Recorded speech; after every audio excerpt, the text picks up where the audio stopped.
Thanks for joining the webinar on informational interviews. I really do hope that you found it useful.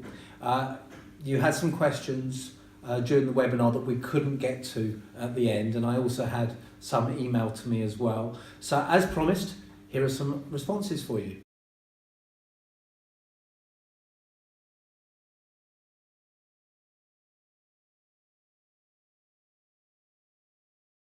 Well, that's a really good question.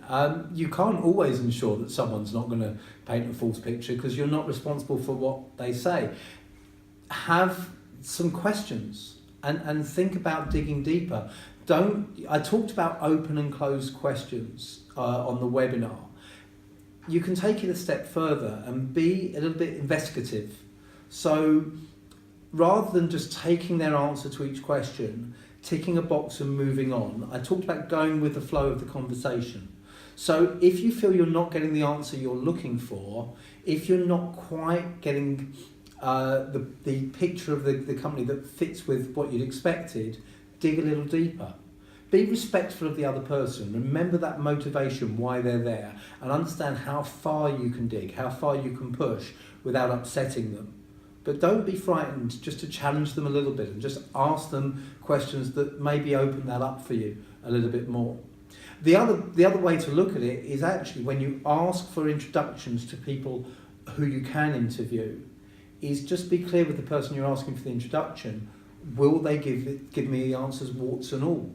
That's what I'm looking at. Will they tell me everything exactly as it is within that organisation? So maybe set up at the beginning of the interview, both with the person who's introducing you to them and the person you're interviewing, that you want the full story, the complete story, and reassure them that it won't be shared elsewhere.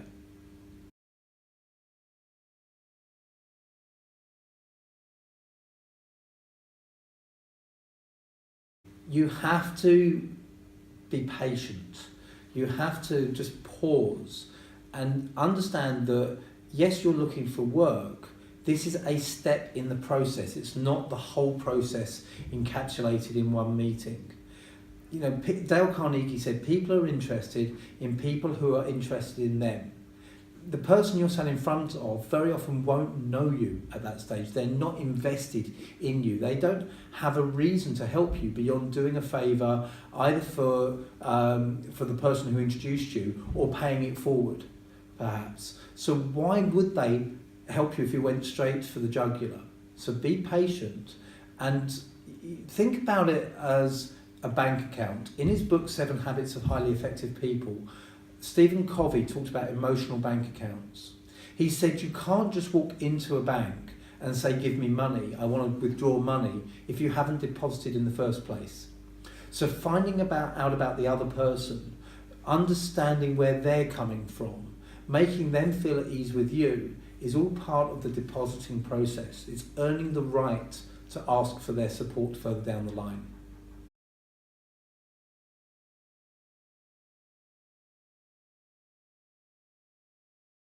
If English is your second language when you go to the interview, then just ask up front the person you're interviewing, if English is their first language, ask them to be patient with you.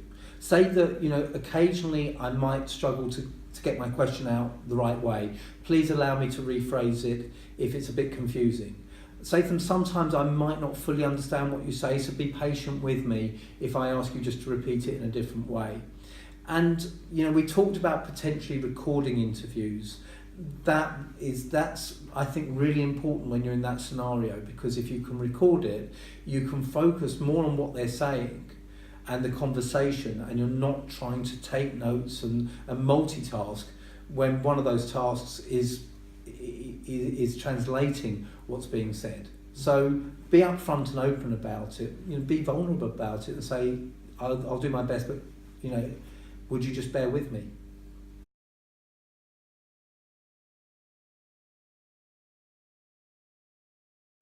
One of the things you need to look at if you're looking to find a job elsewhere, if you're not travelling over there, is using technology that we touched upon in the webinar. So set up interviews on Skype, set up interviews on FaceTime. Do try and do them in a face-to-face format where you can, rather than by phone, and certainly rather than emailing a set of questions. The other thing I would definitely try and do is try and find some time to visit that country, to do a bit of research and meet people. So set aside some time and say, I'm coming over, are you free in this week to meet me? It will actually be a bit more of a driver for people to find a time in a specific week if you're giving them set dates rather than an open-ended request. So I would certainly try and do that. And also make sure you build into your questions about the culture in that country, questions about settling in that country. And I would try and find people to interview who have gone through the same process so you can find out how they found it. Not just about the job that they're in and the work that they're doing, but perhaps what it was like for them moving either as an individual or as a family to that country. One other thing I would suggest doing is contacting your Chamber of Commerce, your country's Chamber of Commerce in the country you want to go to, because they are there to help people like you who want to go and work in that country. So contact them and ask them if they can set up some informational interviews for you.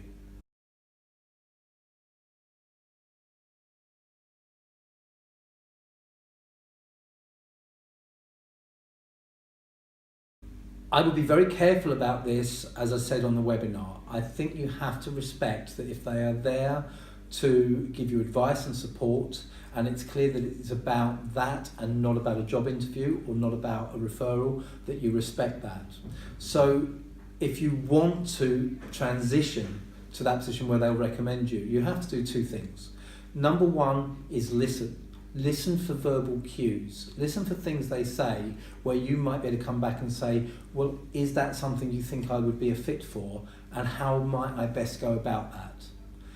And the other thing to do is build a rapport and build a relationship. It may not be in that first interview. It may be as you build the relationship, but it's finding the right time when you can go back and say, you know, you mentioned that position. I'm really interested in it. Would you be comfortable in introducing me to the key person? I think that's the language I would use. Would you be comfortable doing this? Because that gives them an opportunity to say no if they're uncomfortable with it. And you have to be okay with that. If they do say, well, no, that wouldn't be right, you might say, what would you recommend I do to give myself the best chance of getting in front of that board?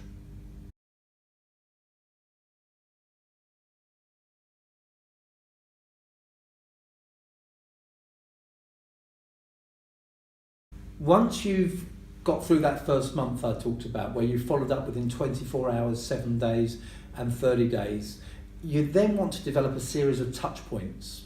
Now, a touch point is a way where you remind them you exist without making it about you and without being pushy. And it is things like just seeing their social media feed and liking, sharing, supporting, engaging with them, engaging with what they're doing. It's about knowing what they're interested in, and if you see an interesting article or blog, sending it and saying, I saw this and I thought of you. It's about going back to them and saying, thank you for that advice, this is what I did with that advice, and I really appreciate it. So it's those series of small touch points.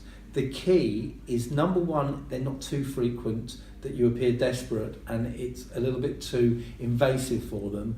And secondly, that as many of those touch points as possible are about them, not about you. And the more you do that, the more you'll earn the right every now and then just to say, by the way, just to let you know, I'm still looking for a role.